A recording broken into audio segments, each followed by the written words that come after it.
আসসালামু আলাইকুম প্রিয় শিক্ষার্থী বন্ধুগণ, আজকে তোমাদের যাদের ইতিহাস তৃতীয় পত্রের পরীক্ষা হয়ে গেল, ইনশাল্লাহ আমি প্রশ্ন হাতে পেয়েছি।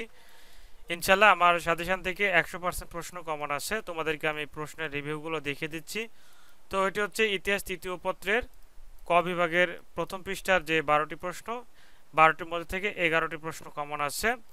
এরপরে আমরা চলে যাব হচ্ছে খ বিভাগ এবং গ বিভাগ।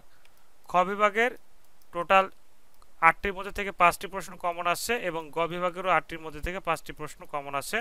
তোমাদেরকে আমি আমার সাজেশন থেকে রিভিউ করে দেখিয়ে দিচ্ছি।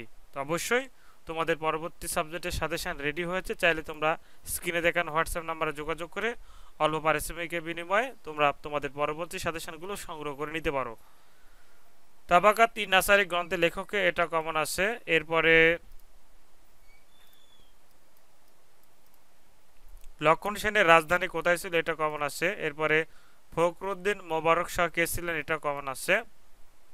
এরপরে রাজমহলের যুদ্ধ কখন সংঘটিত হয়, এটা কমন আসে। এরপরে নবাব সিরাজউদ্দৌলাকে কে হত্যা করেছিল, এটার প্রশ্নটা একটু ঘুরিয়ে করেছে যে মহামাতি বেগকে, এটার প্রশ্ন উত্তর এটাই হবে। এরপরে ইউরোপীয় বণিকদের মধ্যে কারা সর্বপ্রথম ভারতে আগমন করেন, এটা কমন আসে।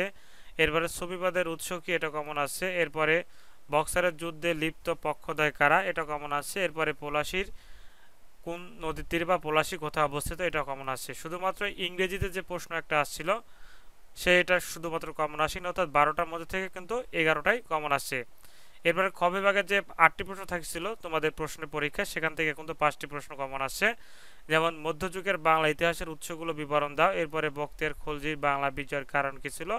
এরপরে ইলিয়াস শাহকে বাংলা বলা হয় কেন, এটা কমন আসছিল। এরপরে অন্ধকূপ হত্যা সম্পর্কে টিকা লেখো। এরপরে দিওয়ানি কি, অর্থাৎ তোমাদের যে 8টি প্রশ্ন আসছিল ইতিহাস তৃতীয় পত্রের 8টি প্রশ্নের মধ্যে থেকে কিন্তু 5টি প্রশ্ন কমন ছিল। এরপরে গ বিভাগের যে 8টি প্রশ্ন ছিল 8টির মধ্যে থেকে 5টি প্রশ্ন কমন ছিল, যেমন গিয়াসউদ্দিন ইজস খলজির কৃতিত্ব মূল্যায়ন করো। এবার সুলতান গিয়াসউদ্দিন আজম শাহের কৃতিত্ব মূল্যায়ন করো। এরপরে মাহুয়ানের বিবরণের আলোকে বাংলার আর্থ সামাজিক অবস্থা ব্যাখ্যা করো। এরপরে বাংলায় মুর্শিদ কুলি খানের রাজত্ব সংস্কার সম্পর্কে আলোচনা করো। এরপরে বক্সারের যুদ্ধে গুরুত্ব তাৎপর্য বিশ্লেষণ করো। তো এই হলো ইনশাল্লাহ প্রিভিউ। ইনশাল্লাহ তোমাদের ক বিভাগের যে 11টি প্রশ্ন আসছিল, এই 12টির মধ্যে থেকে 11টি প্রশ্ন কমন আসছিল।